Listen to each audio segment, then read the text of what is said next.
I have a lot of frustration over the coaching. Now, I had a big question last Friday going into this game, and the big question had to do with the coaching. Would Jerod Mayo and his coaching staff across the board show that they can beat a better coaching staff? We know that they could beat Matt Eberflus in Chicago. We know they could beat a dead team in the Jets with Jeff Ulbrich. Zach Taylor, good win week 1. But for the vast majority of this season, we've seen a trend. When the Patriots face coaching staffs that are better, when they have to coach up, so to speak, they're incapable of doing so. They're incapable of winning football games like that. And once again, we saw it yesterday.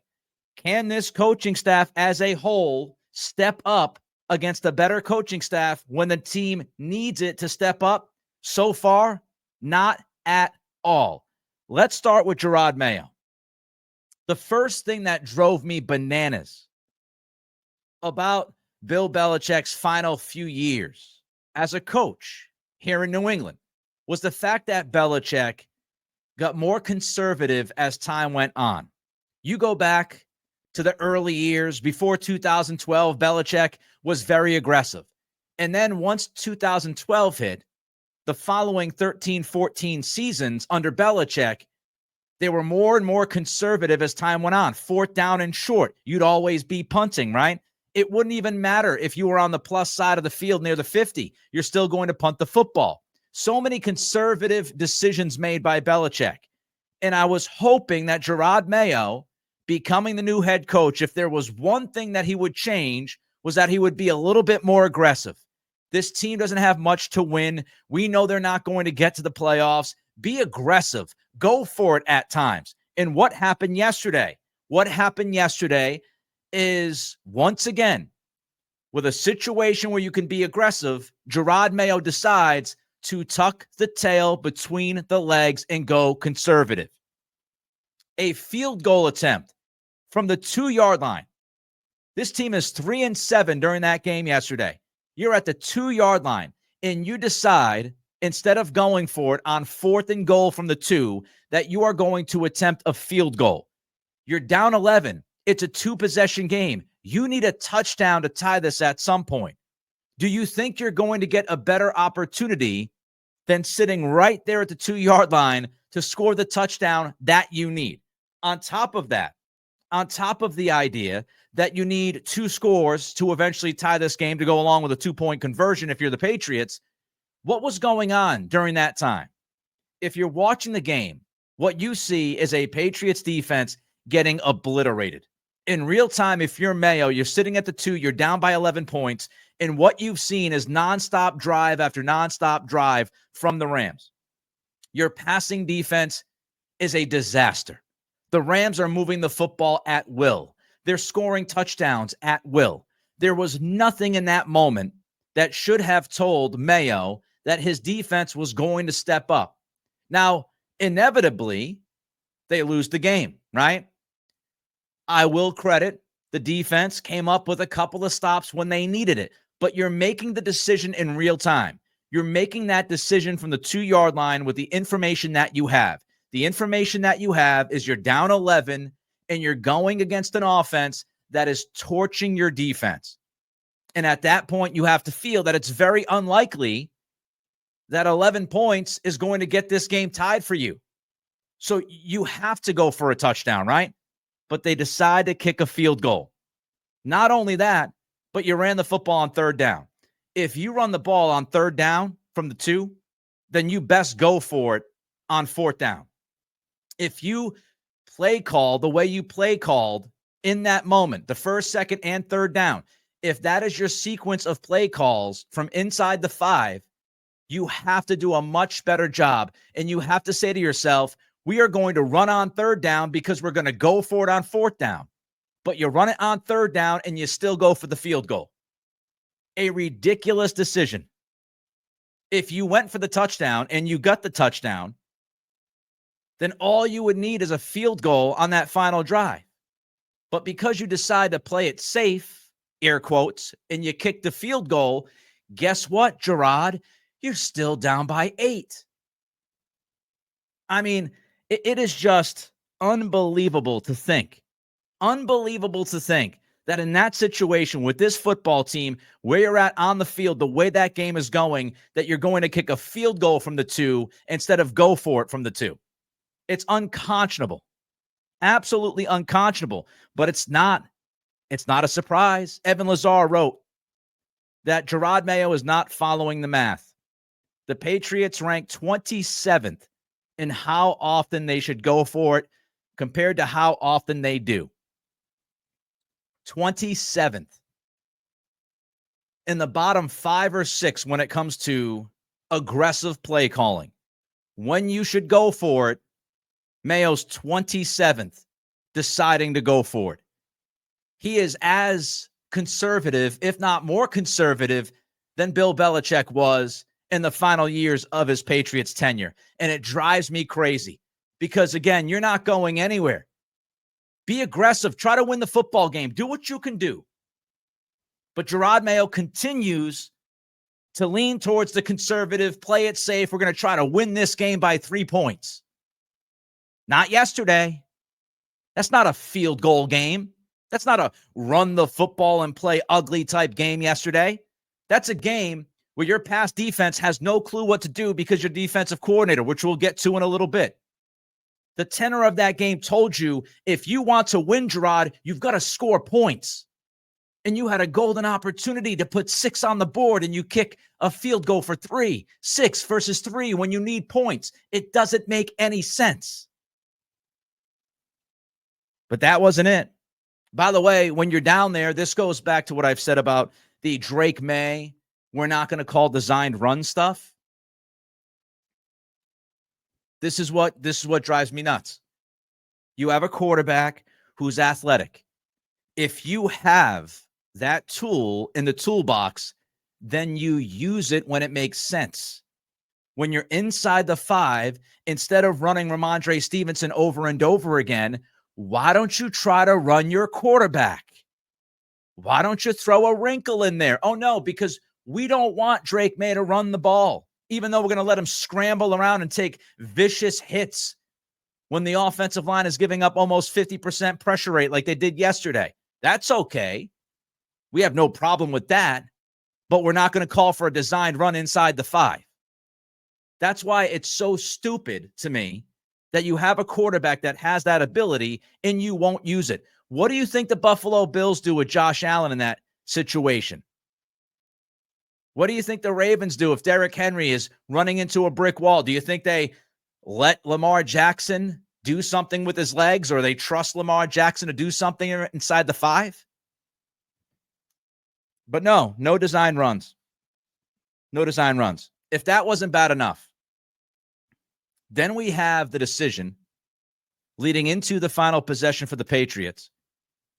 Jerod Mayo decides, penalty on the Rams on the punt, and he decides to not have the Rams re-kick the football.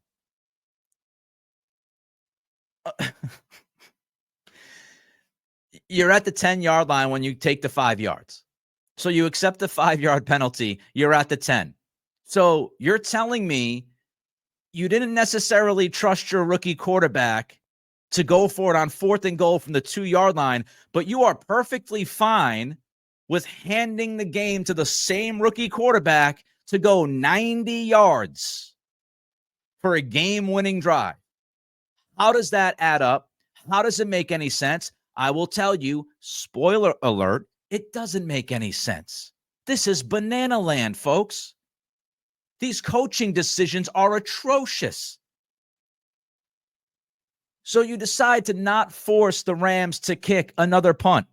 So you just accept the fact you're going to start this drive from 90 yards away to the goal that you're reaching for.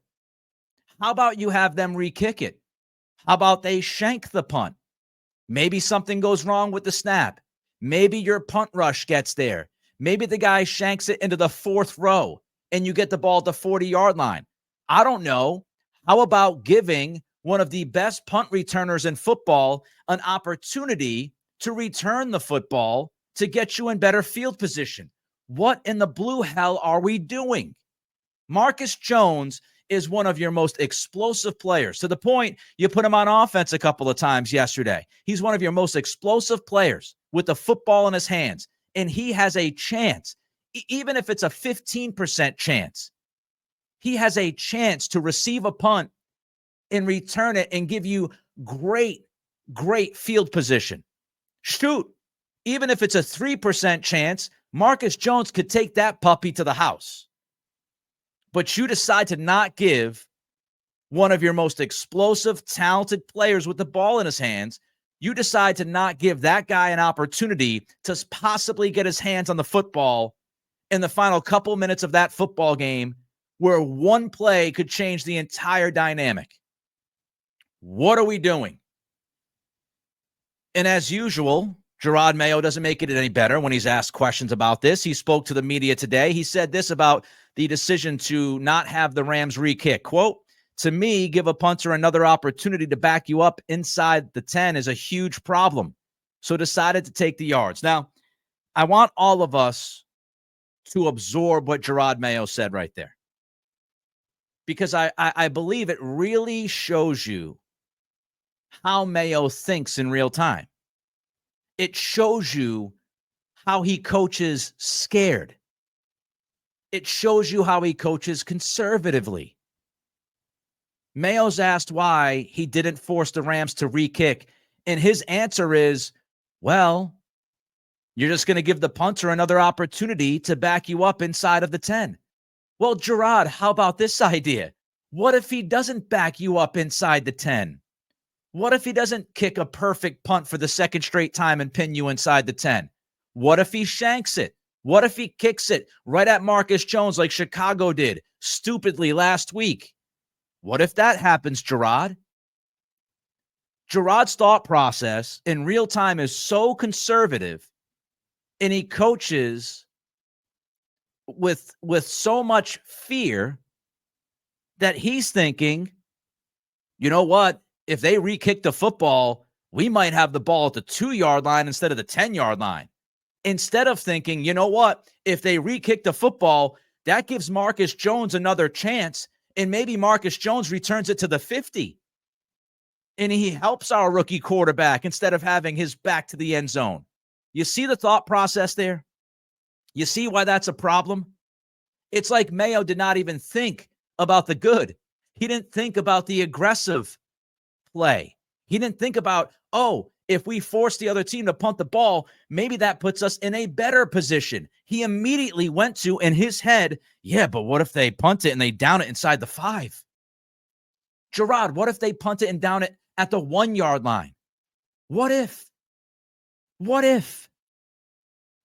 Instead of giving your guy a shot to make a game-breaking play, in your head, it was, well, they're just going to probably down it inside the 10 anyway, so we might as well just take the yards. You were at the 10 with the penalty. What are the chances that they pin you inside the 10 again versus something good happening for you? It's egregious. It's egregious. It's terrible. Mayo did not use a timeout on 4th and short late in the first half when his defense was clearly not ready, allowing the Rams to quick snap the ball and get an easy first down. Now, fortunately for Jerod, the Rams missed a chip shot field goal. But it's 4th and short. They're running to the line of scrimmage, and Jerod is just watching his defense run around like chickens with their heads cut off and doesn't call a timeout when he's not going to be able to take the timeout in the locker room with him. Call a timeout, get your defense over and say, hey, fellas, let's settle down. Let's get set up here. This is simple stuff. I've said it before. I'll say it again. I'm not asking for a lot. I'm asking for signs of improvement. I'm asking for football 101, basic strategic coaching. And I don't see it on a week-to-week basis. The decisions are deplorable. He goes for an extra point instead of going for 2 when he's down by 9. In the same exact situation against Jacksonville in London, he decided to go for 2. So why did you go for 2 in London, but you go for the extra point yesterday? There's no consistency. Do you have a philosophy? Do you have a principle? What are you doing? I said this weeks ago. Jerod Mayo, so far, feels like a head coach who reacts to everything. He's reacting to everything. And in real time, he thinks conservatively, he coaches scared, and he doesn't necessarily think quickly on his feet. That's what we've seen so far. By the way, the one decision that I will not criticize Mayo for is deciding to not kick that 54-yard field goal early in the game.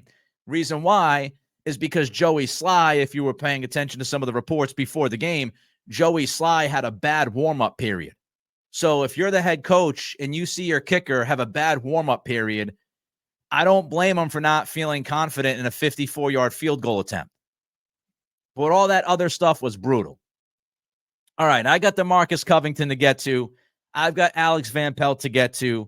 I've got some of the mistakes that we have to get to from the players themselves. We also have to get to the man of the hour, Drake May, who I thought was fantastic for the most part yesterday. We will get to Drake. But before we get to all of that, don't forget to help us out trying to get to 5,000 subscribers by Thanksgiving. We got just over a week to do that. We're less than 50 subscribers away. You can help us by doing a couple of things. Doesn't cost you any money. Doesn't cost you a lot of time. Just hit that thumbs up as you watch on YouTube. The more likes means more eyeballs. Throw a comment in. How do you feel about Mayo's coaching? Do you think I'm being too harsh on the head coach? Throw a comment in. That also helps us beat the algorithm. And subscribe. Subscribe and make sure you click that notify bell. All of that stuff helps us.